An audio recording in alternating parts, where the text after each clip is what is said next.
Hello everyone. In this video I'm going to talk about this Grixis mid-range deck that I brewed this week.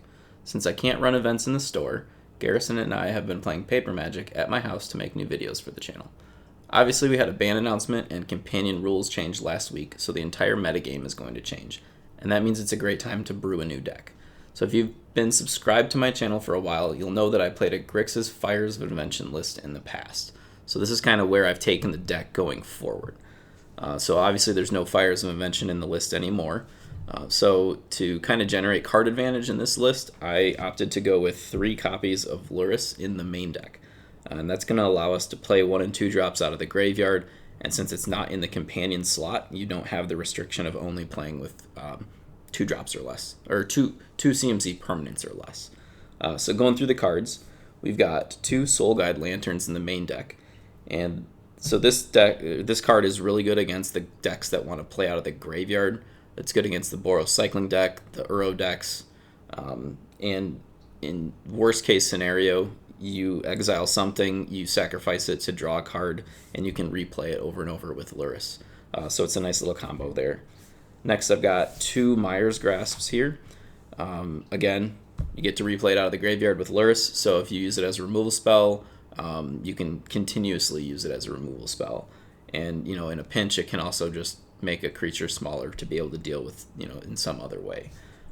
So I have 2 Tyrant Scorns. So this card's been around for a while. It was played heavily in the Esper Hero deck.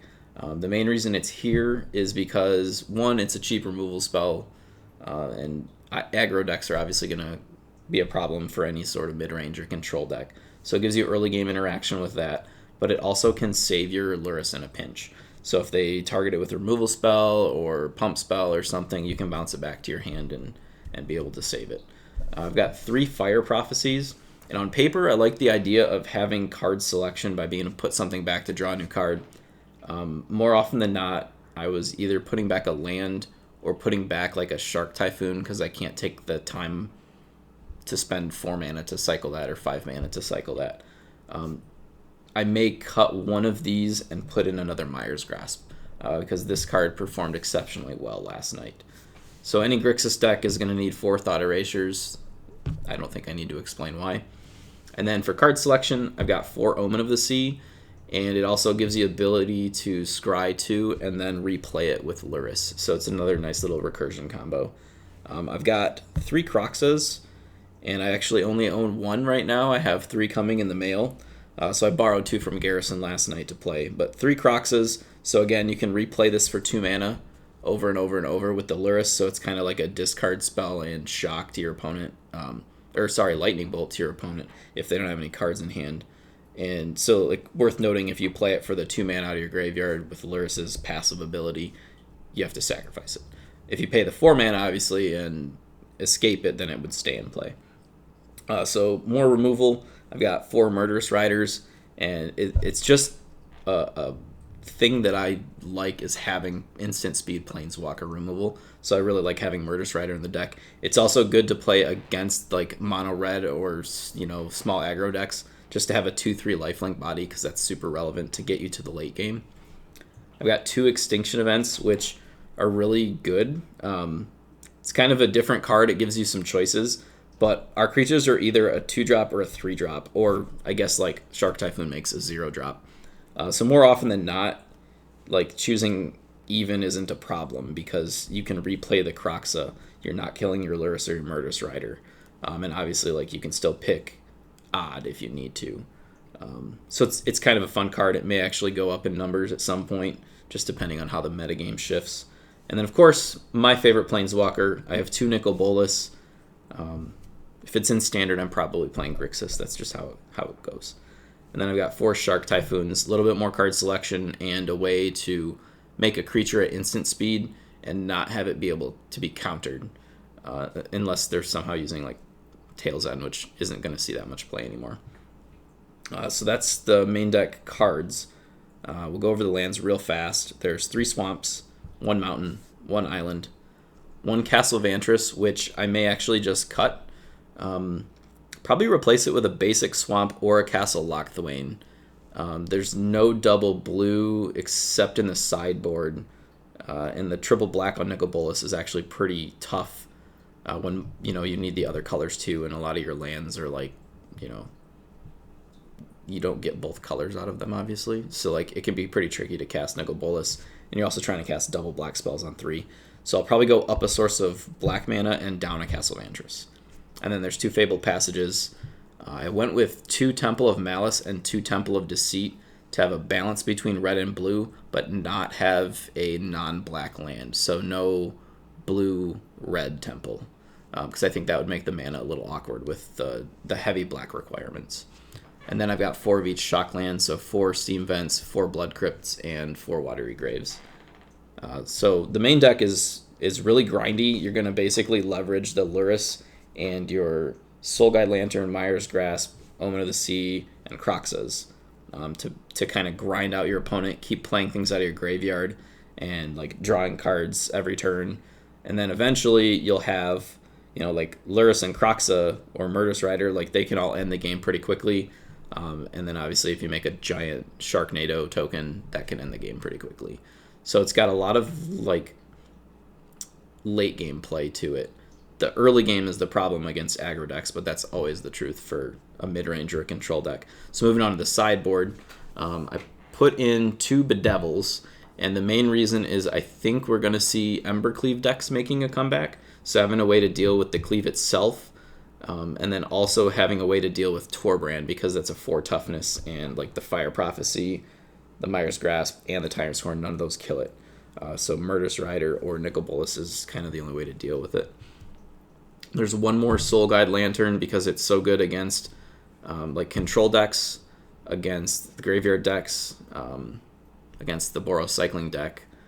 So I like having an additional one.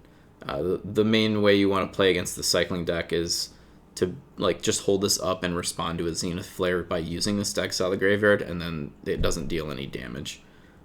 And then like against control decks, it just gives you an easy way to continuously draw cards if Lurrus is in play. Also worth noting, you can exile like Uros and stuff out of the graveyard, escape cards. So then I've got 3 Cerulean Drakes, and I honestly had forgotten this was a magic card. So it's really good against the Boros Cycling deck. It basically makes it so they can't Zenith Flare you, because you'll just counter it with the Drake's ability. It also blocks like the Draenei Stealer, which is relevant. And then against mono red, it can block pretty much everything that doesn't have trample. And then it can also counter spells. And the nice thing is it's a 2-drop, so you can replay it with Lurrus every turn. So if they keep targeting you with spells, you can keep countering them and replaying the Drake. So it gives you a lot of inevitability against red decks. I've got 2 Narsets, and it's good against the Cycling deck. So there's like 6 cards you can bring in against Cycling. It's good against control if they're trying to draw extra cards. It's good against Uros, so they don't draw the extra card. Narset's obviously just a good card. I don't really like her in the main deck, and this isn't because I think it's a bad card. It's because whenever I draw her, I'm stuck on 3 lands and I bottom 4. That's just how it goes for me. So I usually just leave her in the sideboard and put her in against decks that are trying to draw a lot of extra cards. I guess worth noting, if you watch the videos from last night, so I'm recording this on Saturday. Last night, Garrison played a mono white enchantments deck with Season of Growth, and Narset would be really good there because every time they cast a spell, they try to draw a card. So I would put it in against that deck too. There are 2 Noxious Grasps, and it's obviously for like if Nissa makes a return or if Uro comes back into standard, having an easy way to deal with both of them. It's also pretty good against the Gruul aggro decks. It's a way to deal with like shifting Ceratops. So then I've got 3 Price of Fames. This was a card that I played in the Grixis Fires deck, and I really liked the way it performed. So in that deck, you would try to play Fires of Invention on 4, and then you could immediately follow up with a Price of Fame. And then the Surveil 2 was relevant because you'd be looking for either a 5th land or a 5-drop. The reason I like it here is because I think Winota is going to be another card that sees a lot of play. And it's a way that if you're on the draw and they ramp 1 turn, so they're playing Winota on 3, it gives you a way to still be able to deal with the Winota. And I think that's super important. And then it deals with other cards like Yo Ryan, basically any of the legendary cards, companion cards. And like a 4-mana removal spell isn't great on its own, but you still get the Surveil too. So like any little bit of card selection helps. Putting things in the graveyard that you can replay with Lurrus is good. Throwing a Kroxa in there is good. Throwing fodder in the graveyard so that you can replay a Kroxa is good. So I think the Surveil 2 is just a solid add-on to the card. And then last, I've got a Liliana and a Chandra. So I put these in for both of them for control matchups. Chandra obviously is going to resolve because you can't be countered. It can't be countered. The Liliana, if it resolves, it can start making zombie armies. I also put this in against the Simic Mutate deck, the Liliana,